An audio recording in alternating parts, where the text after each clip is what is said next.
What thoughts do you leave this workshop with about agriculture and climate change? In principle, I was surprised about the fact that the audience did share a common view, and there are challenges towards agriculture, which is to produce enough food, but at the same time to protect the climate and to adapt to climate change. What do you see as the main challenge for the agricultural sector when it comes to dealing with climate change? Probably one of the main challenges is to adapt to these changing environments and changing climates that scientists predict in many countries of the world.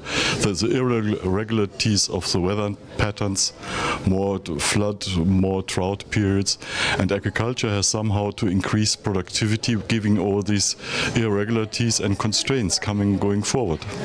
It seems to me, based on what I've heard in the last few hours here at the workshop, that there's basically a tsunami of measures coming towards the agricultural sector.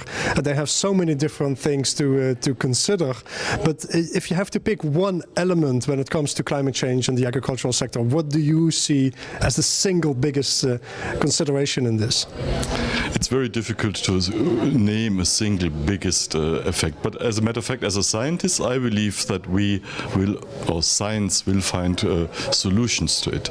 But of course, a key issue is to understand that to increase agricultural area will trigger more greenhouse gas emissions. So I see the biggest challenge going forward to produce enough food on the existing size of agricultural land. So basically produce more food because the world population is growing without having a bigger impact on the climate. Exactly, and without extending the agricultural area, because that is in our mind a prerequisite to achieve the goal to have the same carbon footprint. The United Nations at the table today discussed the concept of agroecology, where farmers basically maintain a farm that is sort of in balance with nature, using different types of crops at the same time.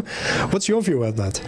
I think no farming is possible if it is not in balance with nature. So the agroecological principles, of course, apply to any farming operations, because farming and food production has to be sustainable. And in principle, we welcome many of the suggestions that have been raised today. And it is also important to understand that integrated nutrient management is a major component of agroecological farming.